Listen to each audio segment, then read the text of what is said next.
Yad ayuktha arusha rohita rathe vata juta vrishabhasyeva te ravah adinvasi vanino dhuma ketuna Agni sakhe marishama vayam tava. And thou hast bright red horses for thy chariot, O will divine, who are driven by the storm wind by thy passion.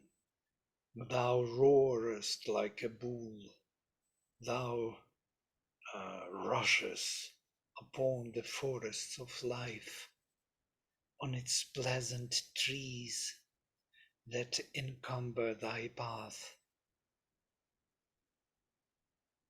With the smoke of thy passion, in which there is the thought and the sight. Very archaic vision of the fire. Let us go word by word. When yat ayuktha, when you, what do you call it? Yoke, arusha rohita, your luminous horses, your red shining horses, rathe, into the chariot, vata juta, who are speeded up by the winds, by the vata, Shobinda at storm wind. Vrishabhasya iva te rabach, your roar then is like of the bull. Maybe you heard how bull is roaring when he is in the rage, or some kind of, attracted to the cows. And this is a very powerful roar. If you see how bull is changing, becomes double bigger. The whole breast of the bull widens up, and his roar is really scary. Full of power. Ad invasi vaninach, and you are ruling, as to say, invasi. You are possessing as the Lord. Vaninach, the greenery. Interesting, greenery from vanam. Vanam is forest, and it's from root van, to enjoy. That's why Sri Aurobindo adds here, you rush on the pleasant trees. Pleasant, he adds, because from root van is this delight. All the greenery is full of delight, of soma, of ambrosia, of immortality, of ananda, of bliss. So that sap, that taste of delight, yes, is within the greenery. So you rush onto all the greenery, or on all the delights, dhuma ketuna, with leaving the trace of dhuma, of the smoke. O Agni, Agni, Sakhye Marishama Bhayantava.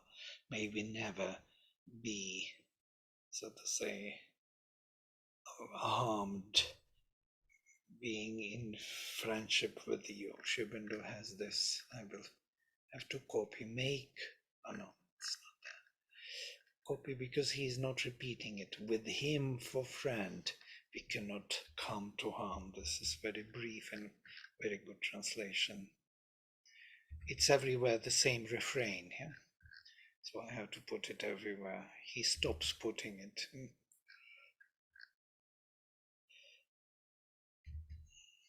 All right. So this is the verse 10. It gives us also a sense of nature, and also of all the delights. This kind of symbolism of nature is full of enjoyment and ananda, which there is a fire, the divine will to partake of and to enjoy in manifestation, is actually that archaic symbol. So the divine will is here to enjoy its own manifestation in full, leaving only this smoky trace behind, or some kind of smoke. Or sometimes they speak about the trace of the ashes or the black uh, road it is leaving behind when it is going through the enjoyments, leaving nothing to sustain. Everything is taken by fire. Vladimir, I have a question. Mm. Why does he say, with the smoke of thy passion, in which there is the thought and the sight? What is thought and sight? How is it It's related to the passion? yes, Sri Aurobindo is adding always the psychological kind of connection, because Ketu is also Ketu is the Ketu, yes, is Yes, the tail of the comet, Ketu, Rahu and Ketu also, and so on. And Ketu is also from root Chi, to be aware.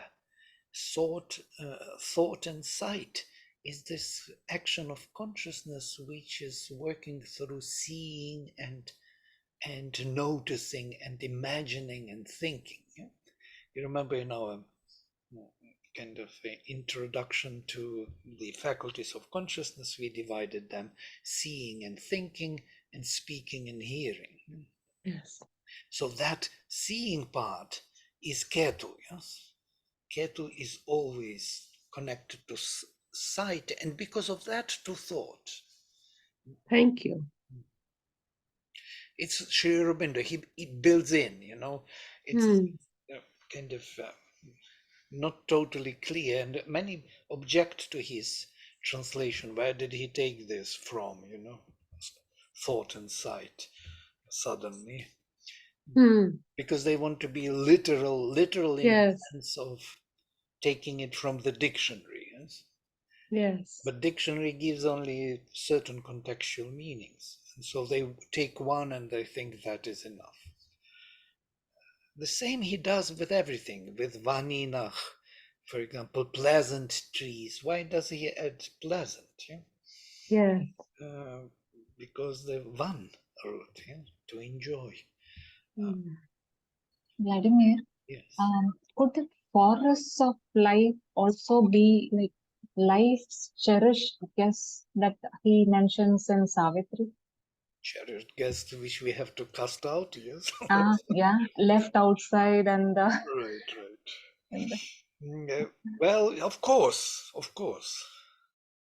also them, including them. Yes. The Rig Veda is more holistic in a way, It doesn't do, it will deal with them, but it also sees them in their own divine properties, as it were. And everything has its own place. For each level of consciousness, there is a certain activity of the divine. Yes.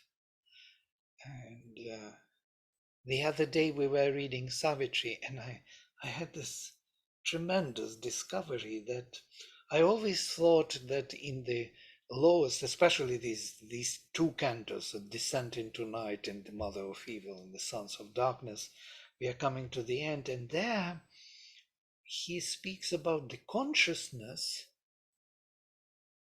of the darkness, of the total absence of the inconscient, of the nescient, as it were. So, and there he says that there is consciousness there. All things are conscious, but in the perverse way. And this is something I never thought of. I always thought that consciousness disappears there totally, and only power remains. And the power without consciousness acts in this very harmful way, yes, causing a lot of suffering. It was my kind of mental idea. I always operated by that, explaining the Veda, explaining Savitri for myself and others. But now I am just totally bewildered. There is a consciousness there, and everything was conscious there, but in a perverse way. Yeah? So even things, they got this troublesome consciousness which was harmful to everything. Everything was poisoned there. Yes? All the things had the qualities of the harmful power. And so power and consciousness are always kind of going together, and on each of the level they have their own functionality. So we can say it's not for us, but it is for the animals, or it is for the plants, or it is for the stones. Yes, we don't need to follow the consciousness of the stones per se, yeah? Because we are human beings. So everyone, or all species, have their own dharma to follow. And in that sense, everything has its place. So that is very Vedic to look at, yeah? Not to judge immediately, oh, it's not good. What's not good? It's good in its place. And if it is misplaced, it is not good, yes. If I start behaving as a stone or as an animal, I don't think it's good. Yeah? Or when animals behave like human beings, then we are very happy. You say it's good. But it's not totally good for them, for that type of species, because they lose their, that instinct which they need to survive. So everything has its place. It's amazing. Wait a minute, 1 second.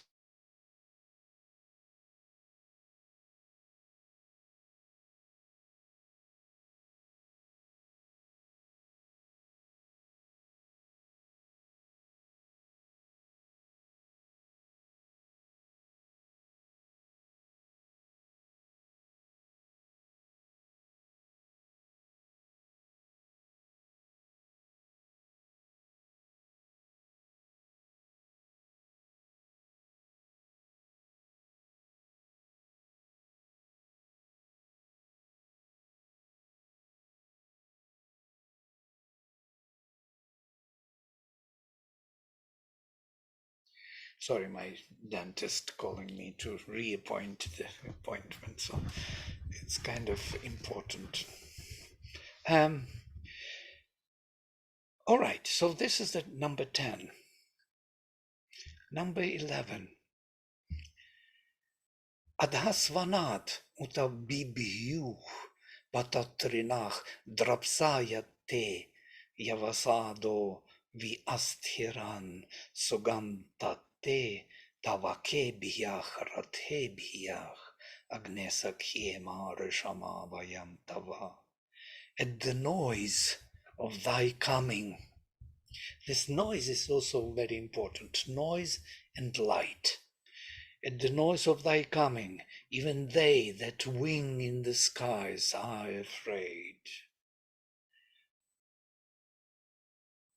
When thy eaters of the pasture go abroad in their haste, eaters are usually the flames of the fire or the sparks, their utterings.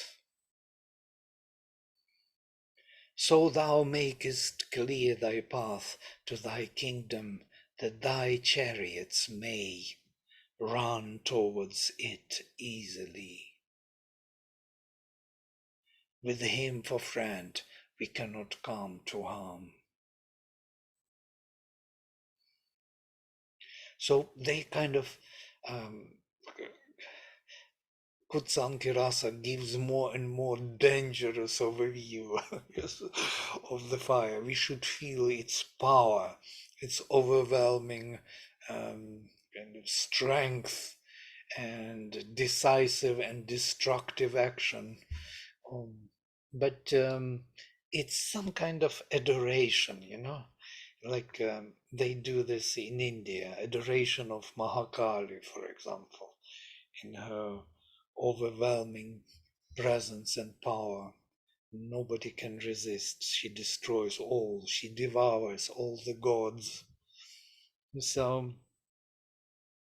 so from your um, sound or noise, even birds are afraid, though they are far away from the burning. But that noise of burning forest, when your drapsad, your sparks are flying all over and consume the grass, Yavasadach, Drapsach, the sparks are consuming, eating the grass and going all over, Vi Asthiran.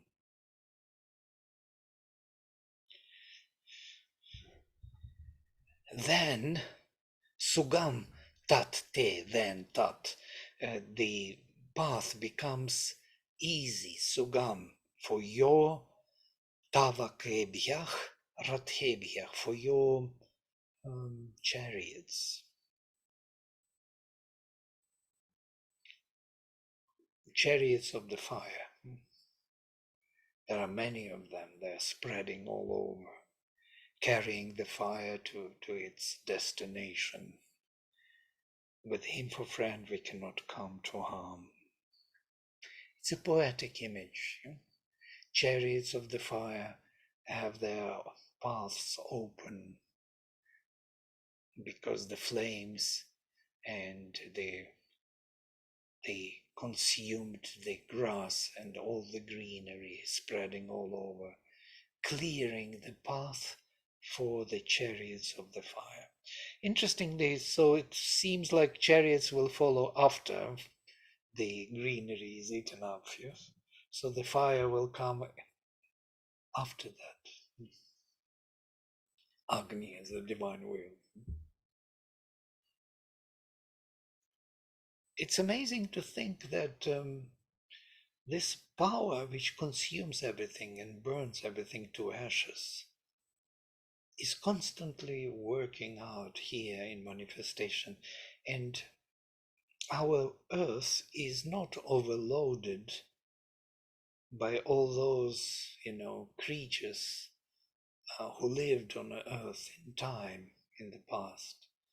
They are not really here anymore in this form, in that form, but they are here in another form because of the fire, yes, which consumed them all. Everything dies and leaves the path to everything else to come. It's a constant transformation, transmutation of the being, of our existence. Notice, we should have already, I don't know, hundreds of earths if nobody would leave or would not be eaten up by the fire. But it is still the same earth and not overloaded. That means the transformation was taking place constantly. One form was eaten to give the space for another form to come. We are also that kind of compost for the new forms to come. So we will give space, we will give also food, we will feed the future with our bodies. Isn't it a very material way of looking at the divine wills working? Sure. And that is the beauty of the Rig Veda. It doesn't really make material separate from spiritual. They look at everything as one movement, divine movement. And it is so. So material just reflects what the spirit is doing. Material manifestation is spiritual manifestation.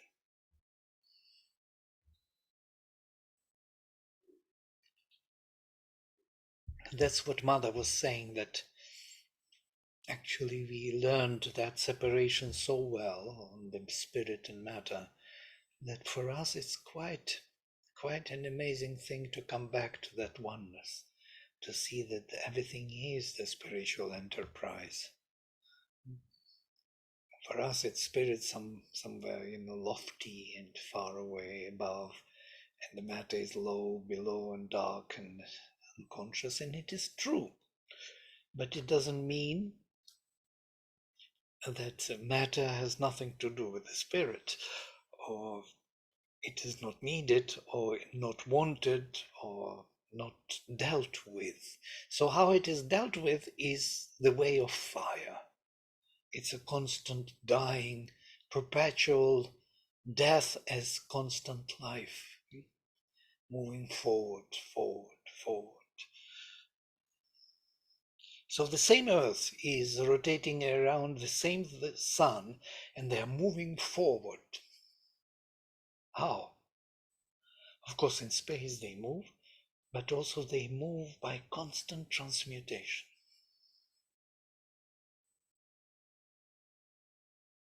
Maybe these two movements are connected even. Transmutation and moving forward in space and time.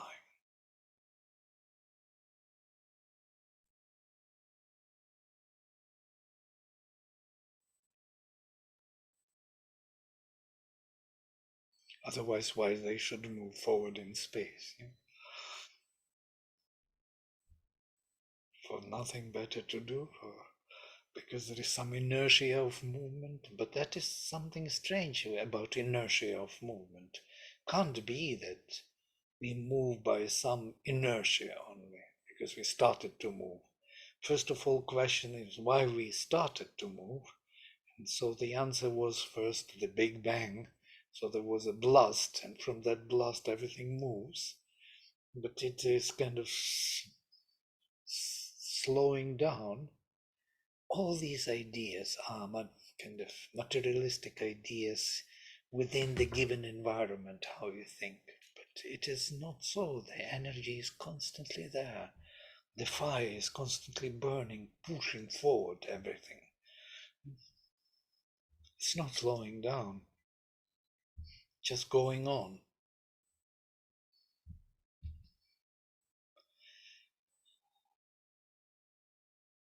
All right. So they open up this burning of the forms which should not survive in time, which should be transmuted. This burning and eating up the forms which go to the past, so to say, moving out of time and opening up for the chariots of the fire, the space, the new space for creation, new space of manifestation. That's what it means, most probably. Why, after eating all the greenery, only then they open the space for the chariots of the fire? It's kind of a bit bizarre to say, because already everything is done, and only now the chariots of the fire will come. So there is this, they always inbuilt some, paradox in the hymn, which will catch your thought and you will start thinking as we do now.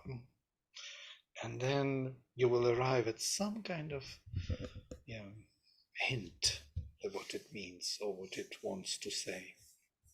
It is sometimes, I mean, it's very clear when you see these forest fires, how the fire rushes and roars and burns all the trees and greenery. And then the ashes of those trees again produce new trees and plants and greenery, You can just visualize it rushing through the forest fire. Even this was the old type of agriculture, in India with those Aboriginal tribes. They were burning the greenery to the ashes, the whole forest.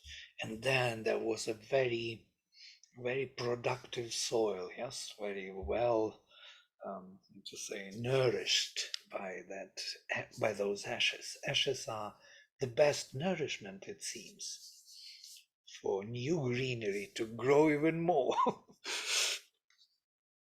Well, this is a kind of an amazing thing, you know.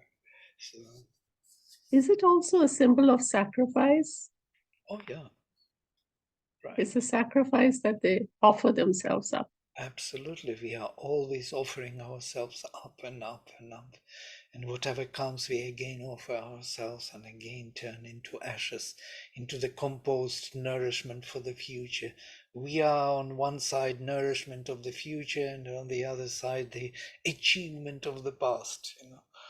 And this is the action of the fire.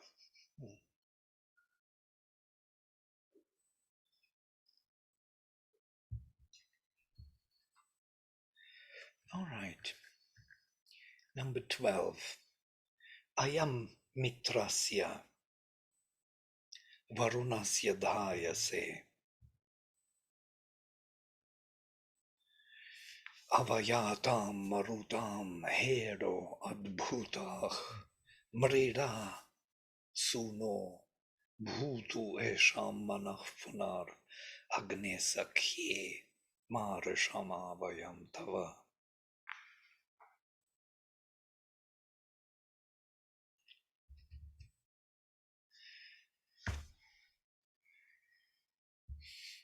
This dread and tumult of thee, is it not the wonderful and exceeding wrath of the gods of the life rushing down on us to found here the purity of the infinite? This is what we were discussing.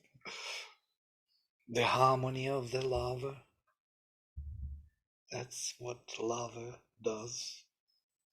Brings the harmony by destroying everything which has to be destroyed and made the compost for the future. Be gracious, O thou fierce fire, let their minds be again sweet to us and pleasant. With him for friend we cannot come to harm.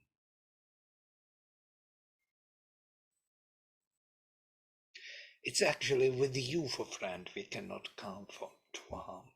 I should not, that's why most probably Sri Aurobindo didn't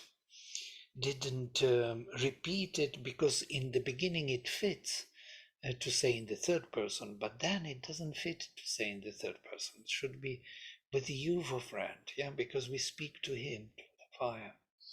So we need him as in a connection to us. So maybe I will remove all these. I will not put. Sri Aurobindo didn't put, so why should I copy it?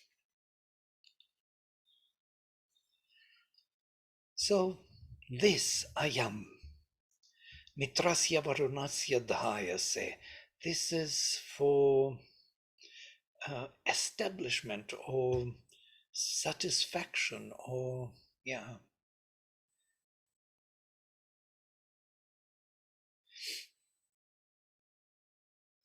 He says interestingly,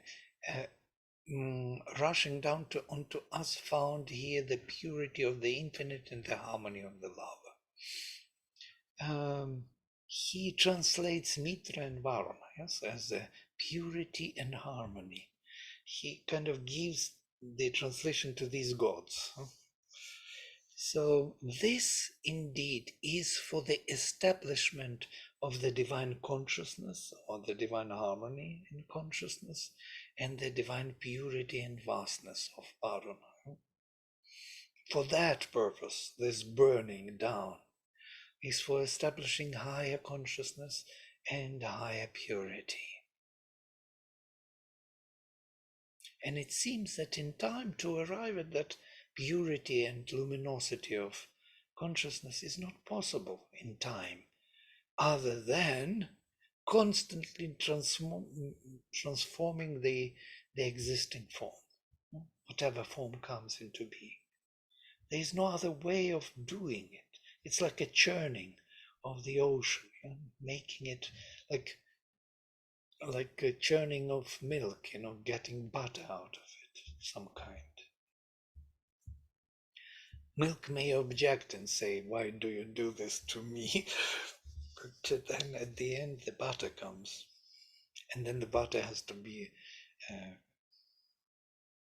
cooked, yes, and become garutam, ghee. Yes, and it takes time. It has to long time to be on fire, to take out all the water out of it and to leave only the very quintessential part. And that also is a painful process of heating up and burning. Why do you have to burn me, butter would say to you. And then you would say, well, can't explain, but you will see at the end that there will be a ghee. So everything has its stages of evaporating that which is not to endure, to sustain. Many things are to go, but they are needed in the transition in time. So all this for the establishment of that purity of purity of being and consciousness. Mitrasya and Varunasya Dhayase.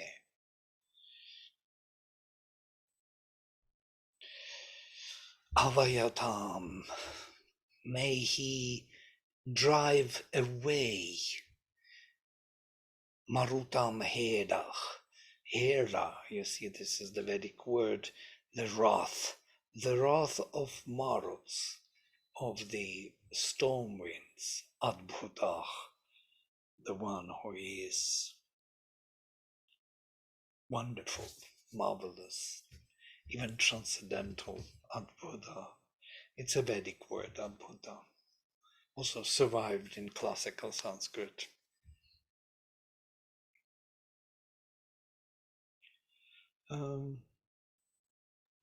We use it even in Indian languages, in Hindi, Bengali. We use Adbhut to mean something that is unusually unique, something that is unusually unique. So it's still in use. Yeah, right. There should be. It's from Bhurut,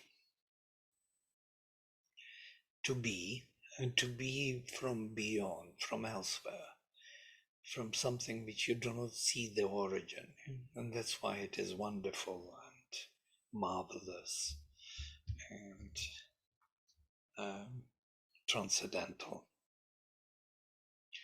It is not the wonderful and exceeding wrath of the gods of the life rushing down on us to found here the purity of the infinite. Is it not? Yes, it is. That's how he put, rushing onto us. Interestingly, he translates avayatam as coming down, yes. Usually you would translate it as remove the wrath of Maruts, you who is Adbhuta. But he gives a very different translation. Of the Maruts who are rushing down, the wrath which is of the Maruts rushing down, that's how he translates it. This is marvelous. So this wrath of Maruts, of storm winds, of Rudra suns, yes, coming down onto us, destroying everything, is for the establishment of purity of Varuna and luminosity of Mitra, or harmony of Mitra. Mrida suno bhutu, be for us perfectly soft or merciful. Mrida. You know what's this word also, mrid, softness, or clay also. Yeah, they also have the association with clay, with earth. Be soft to us. Be like a plastic, like plastilene to us. Yes, you can be soft. You can adjust in all our needs. Eshamanach punar. May your mind be soft to us, literally. Yes, it is with you, with your friendship, that we will never come to harm. Why this we will never come to harm? Because you see how much harm is everywhere done. So they have to say as a refrain at the end, it's with your friendship, together with you we will not be harmed. Everything will be destroyed, transformed, mutated by you, but we being friends with you, we should not come to harm. It's not will not, should not. We should not mar Shama. This is the imperative mood. And then, so they're asking us to be friendly with the fire that will burn us. right. There is something interesting also in Agni Yoga. There is well-known Agni Yoga by Rörik, one kind of Russian mystic who was in the Himalayas for 5 years, looking for Shambhala, for the place of the rishis. There are very many things mysterious about the Himalayas. There is something going on there. There is a country which is hiding itself with those spiritual beings, siddhas and rishis who are still there. Maybe Markandeya is there somewhere, that from the beginning of Kalpa, immortal, and many more powerful beings. And I think they do something to earth there from Himalayas. But in his Agni Yoga, he says we have to develop this affinity with Agni within and start to learn to burn more and more and get the capacity of our heating up and temperature and fire within, because when the sun will come, and sun will come to transform the final transformation on earth, we have to be ready. And if you don't have enough fire within, sun will burn us to ashes. This is an amazing insight because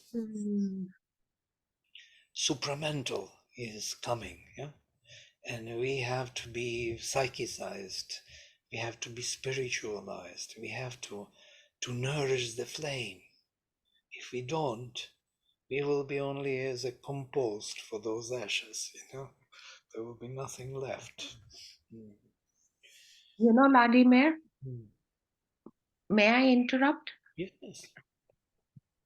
My mother used to read a book to me, which is a true story. I mean, it's true. There was this professor in Kolkata who wrote this book, and he had a guru, and he was learning from him how to be invisible and all this tantra. So the guru told him about this place in the Himalayas that you're talking about, this city where the Siddhas live. And this professor said, I want to go there. And the guru said, you cannot, not in your mortal sharira. So he fell after the guru, and the guru said, okay, I will take you there, but you have to promise that when I tell you to leave, you will leave. We will leave. So he said, okay. So they go there. I'm making it very short. So they go there, and the guru does some tantric mantra, and this person changes into the subtler body, and they go inside this cave, and it's like a city with all the siddhas, and there is Hanumanji lying down there in his old form, and they are working. There are levels and levels of these siddhas working for the world or for the universe or whatever. And he says that at this particular time, 3:30ish, the mother comes down to bless them. And we cannot stay there because you will not be able to tolerate that and you'll be turned to ashes. So they see the force of the mother before she even arrives there, how everything starts to change because she's coming to bless them. And this fellow says, I want to see the mother. And the guru pulls him, but somehow manages to save his life and rush out of the cave. And when the professor comes back, he writes this book of his experience. It's, of course, not in English, it's in Bengali. So my mother used to read it to me. But like you said, there is this city in the Himalayas, and it is very, very secret. Nobody can go there, nobody knows. But they are working there for the world or for this universe, for the consciousness constantly. And at a particular time, the Divine Mother comes down to bless them. So I just wanted to share this with you. Nice. Thank you. Thank you. Beautiful story, yes. He himself, Röhrig, collected a lot of stories and of similar kind. He actually found, but he never spoke about it because he gave the word most probably not to mention it. But he came after this 5 years of expedition in Tibet and Himalayas. He went everywhere looking for this. Shambhala, he called it. Interesting, Shambhala is like enclosure. It's kind of cut off from the world in the occult sense. But I saw his last video, and when he comes out from the tent, he stays in the tent in the Himalayas. He comes out and he looks straight into the camera. You have to see that look. It's like lightning piercing you. So you understand that there's something happened to this man there. Can you send us this video, please? Yeah, it is. It was long ago. I will find him. Most probably on YouTube somewhere. And his wife, also interesting, Yelena, and she was the initiator of this Agni Yoga, which I was mentioning. That Agni Yoga where you have to prepare the flame within to meet the sun. I can certainly relate to that through a friend of mine who wanted to take this class, but he lives in a remote part of Nepal and has a small bandwidth. But he was really very interested in the class, and he lived in the ashram for a number of years back in the 60s, and then went to Nepal because he felt a calling to go there, and the mother reportedly approved of his making the journey, and he finds great inspiration through his life there and through worshiping the sacred fire, and he feels a real connection with the mother as well as with Agni, and he practices he feels that the life there is imbued with this awareness, and that there's so much in Vedic Vedic literature that is actually lived there in various ways, that the symbols are preserved, though perhaps the meaning is lost. But he also goes on pilgrimages, climbing mountains, very steep mountains, and he relates it back about churning. I was trying to make that connection. He practices a churning of the breath, as he's ascending the mountain. So that imagery of churning is very valid to him. Interesting. I now think that I remember that I went through Pamir and Tian Shan with my friend 2 months. We were walking through all those mountains, just walking only with maps, some kind of maps. There was no kind of mobiles yet. When I was 30, I dared to go. Now when I think what dangers we were in, it's incredible. We were totally courageous or fearless, rather stupid, rather. But we went through. It happened. I don't know why I did do that. Most probably it was needed. I saw the mountains so beautiful. You can't believe it. Rurik was making pictures, he was the artist, so he made beautiful collection of the Himalayas and the mountains, and everybody thought that he is making up something. He makes them red and gold and blue and so on, all different colors. It's like a colorful, like children kind of painting. But when I went to Pamir, and which is the beginning of Himalayas, also very high mountains, and I saw the same, and I thought, no, he's totally realistic. He's not making up anything. Very beautiful region.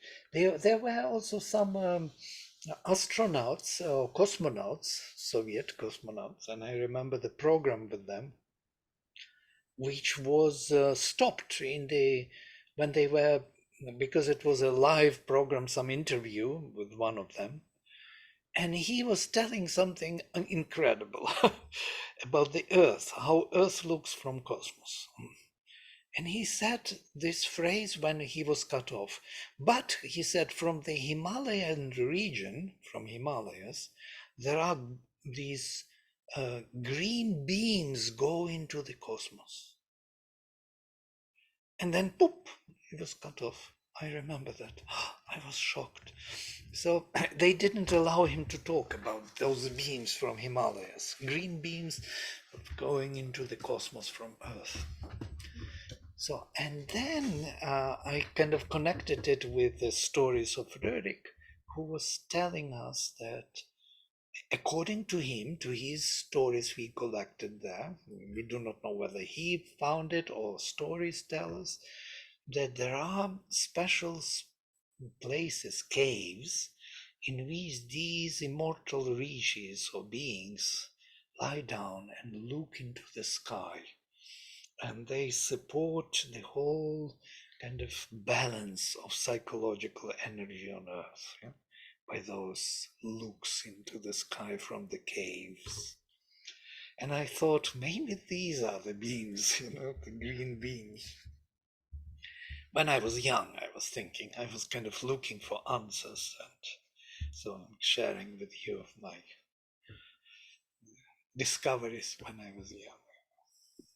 But it's very true. There are beings like this, and in the Himalayas, I don't know about other mountains, who support.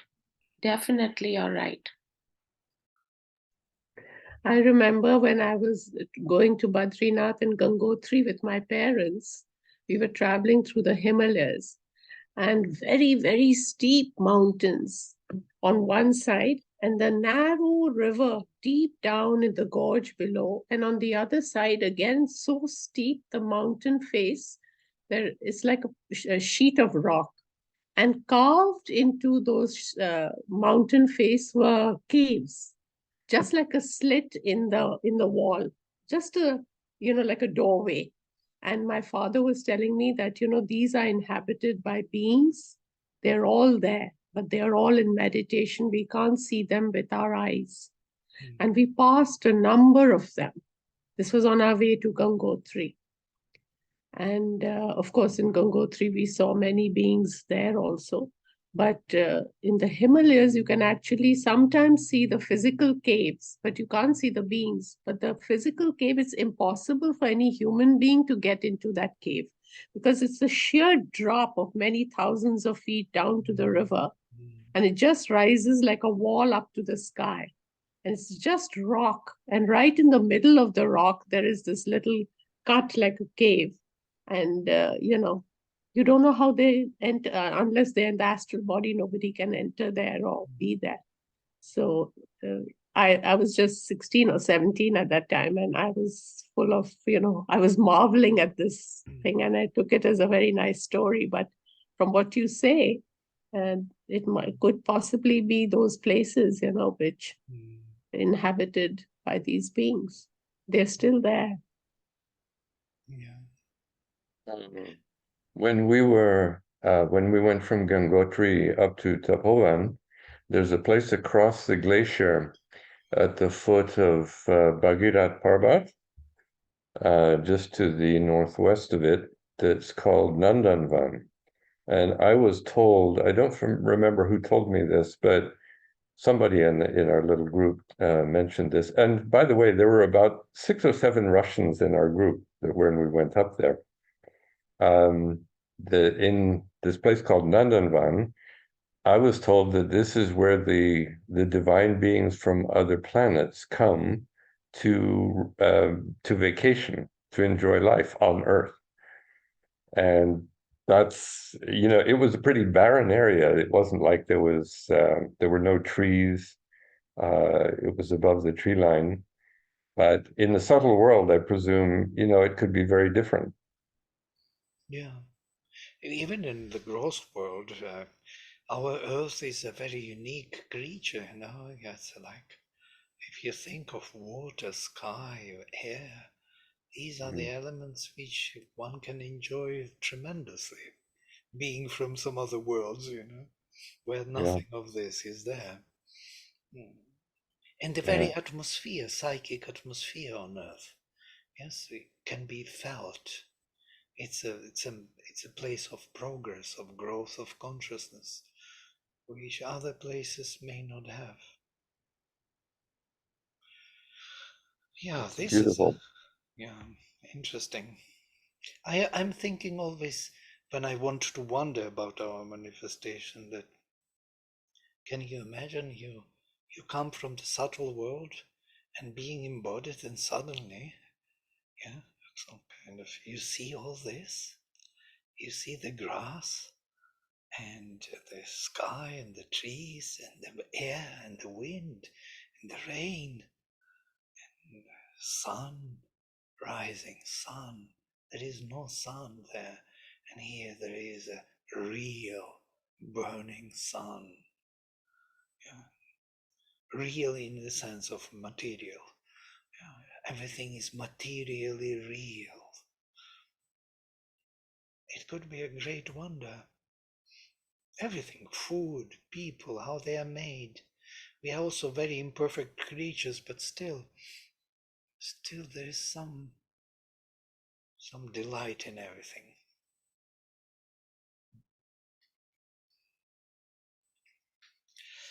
Yes, and we can maybe stop here. It's 11 o'clock. I'm today kind of... Wish we could go on and on. This is so beautiful. Today is very peaceful, very lovely. Just In listening spite to of you all. Agni. Huh? Just listening to you all is like kindling a fire within. I was feeling Agni is here today. Agni is such So beautiful. All of your experiences. I mean, it's really a beautiful look at the world, very different, very honest look, which we kind of avoid because we don't want honesty, to that extent. We want to survive our small things. We cherish our cherished guests.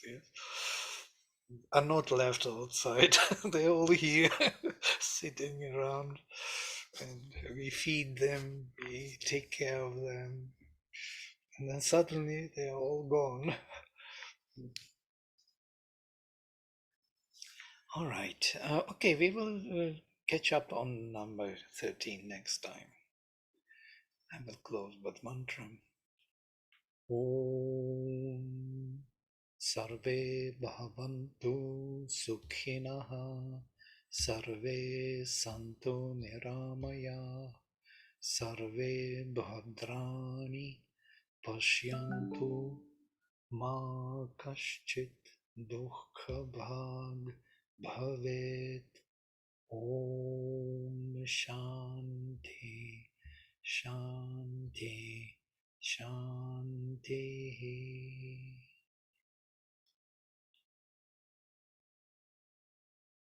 Okay, Hari Om. Namaste.